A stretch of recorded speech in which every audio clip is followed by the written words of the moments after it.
Now, this is Matt for Into Boxing. I'm delighted to be joined by Gareth Davies. Gareth, first off, before we start, talk about the press conference. How are we?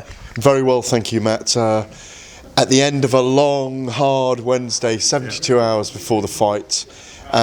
But you know, we live for these occasions. They are enormous, and you look back on your career and your time doing this, and you know that these are the weeks that you're the most stretched you ever are, as these individuals are the protagonists, but which you really have to try and enjoy and savour every moment. I have to say, when you wake up and you say that this is work, it's an absolute blessing. So you'll never hear, even though we all have the odd moan and groan, when you look at it and you think, fucking hell, I could be doing something a lot worse. So yeah, it is what it is. Anyway, let's address today. Obviously, press conference was going on, very cordial, and then Dillian brought up your name and he says, we've got people like Gareth Davies, and I thought, well, hang on, where's this going? What did you make of him bringing you up? Do you think he was just riled up by some? Obviously was riled up, but did you think he'd remember and bring it up? Yeah, I don't think he was even riled up. He was just making the point that, as I'd made here, he was kind of countering. I made a point when we were here for the press conference a few weeks ago that he wasn't here and he should have been here, and it was great for him. It was a moment for him, a moment in his life, a chance to project his own name, to promote his own name, and that I felt that he should have been here and could have been here. He was responding to that, saying, I didn't need to be here. I was in camp, I was in my fortress in Portugal, training hard, I didn't want to disrupt my training, and I think he was just responding to that. He'd obviously seen, you know, I wasn't the only person, a lot of people felt that he should have been here. For him more than anything, we missed him that day, and I think the promotion, even though Tyson Fury was able to carry it on his own, I think it did miss Dillian Whyte at that stage, and I think we might have got a bit more back chats back then. They didn't want to do it today. They're too close to the fight. They're very contained. They're both in brilliant shape, prime of their lives. Massive, massive risks and rewards for both of them at stake on Saturday night.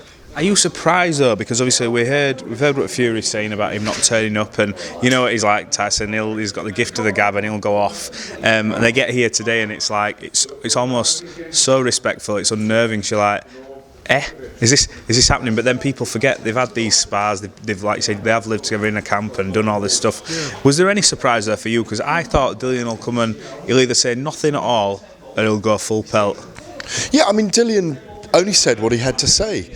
Tyson spoke a lot more. I think there's a lot of mutual respect there, and I don't think there's a lot of genuine animosity. They're both thoroughbred fighting men. They're both warriors. I think what there is there clearly, and when their entourages went at it, there's clearly great respect between them, and they were going, hang on a minute everyone, this is our moment, get back, let us have our moment. I mean, they both shouted at their teams, and you know, this is a moment in time for them. They're both in their prime, early 30s, heavyweights in their prime.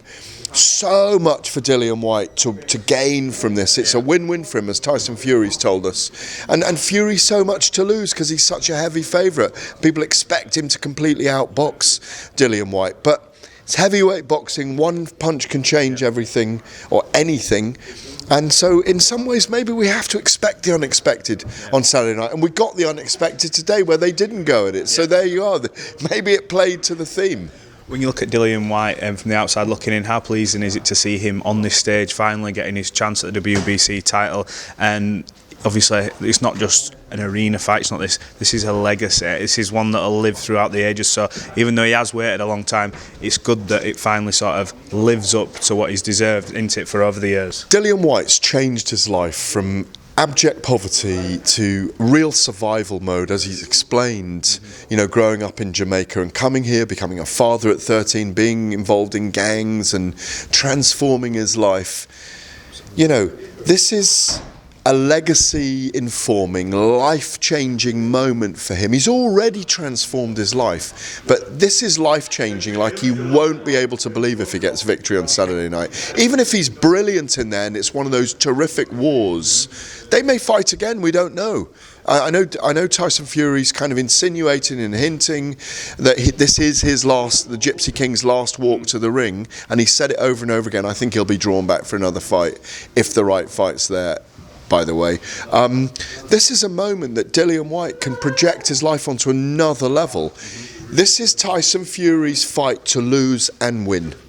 Yeah, definitely, because everyone expects him to win. Not everyone, but most people expect Tyson Fury to win. Heavy favourite. So if Dillian Whyte pulls off the underdog status and he pulls off a victory, he is legacy forming for not just him in his boxing career, but his entire family and his life forever.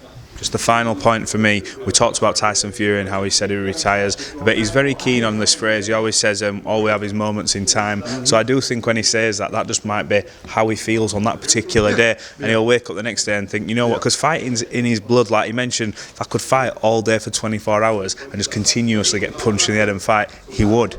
So for me, I look and think, that's not a man ready just yet. But you never know. He's got a family. What do you think? What would you like to see him do? We can't make the decision for him. But in terms of his career, he's had the trilogy with Wilder. He's climbed the mountain with Klitschko. He's had this unbelievable comeback story. He's now selling out 94,000. I mean, what's left for him to achieve? Well, I think, he's got to win on Saturday night. But I would like to see him win the undisputed title if they can get that belt together. Yeah. The winner of Alexander Usyk and Anthony Joshua is a massive fight for him, in my view. It's a fight he's got to take if he takes Dillian Whyte. Well, from where I stand, I would take it. He's won all the belts in 2 different reigns. He's still undefeated. He's the lineal champion, the Ring Magazine champion. To unify all the belts in one fight would be extraordinary. I think he's got the ability to do it against either Joshua or Usyk. Yes, I would take it, but you don't know with Tyson Fury. You talked about his unpredictability just then, and I also think, I know that his family would like him to walk away. I know that. And I think to walk away undefeated, as a proud travelling man, it wouldn't surprise me if he did retire, if he wins on Saturday night, but then gets drawn back for another fight for the undisputed title if they can find it for him. Interesting times ahead, Gareth. Thanks. Can I say one more thing? Of course you can. We can't write Dillian Whyte off on Saturday night. This is a little prediction from me. Fine. Or you can get me later on in the week. But yeah, go on. No, we'll do a prediction now. I'll split it up. My prediction for the fight, Saturday night, St George's Day, April 23rd, we'll remember it as a classic heavyweight fight. There's so many ways this fight could go. Tyson Fury is such a versatile, adaptable boxer. Southpaw orthodox, can switch, can work off the back foot, the front foot. His feints are brilliant. He's got power now under the Kronk style, and he knows how to use that power. Dillian Whyte, tenacious, warrior to the last, will keep coming. Dangerous left hook, good jab. Both got good jabs. Whyte wants to put it all on the line. I think we're going to get a fight of thrills and spills and drama. It wouldn't surprise me to see both men go down in this fight, but I think ultimately Tyson Fury will begin to get to Dillian Whyte by around 7, 8, 9, and I think around that period he will get a stoppage, 9, 10, 11. I think he'll get the stoppage. Interesting theory. I've heard a few people with exactly the same thing you've just said there, so we'll see how it pans out. Look, Gareth, I'm looking forward to it, and thanks for giving us some of your time. I know you've been busy. Absolute pleasure, Matt, as always. Anytime.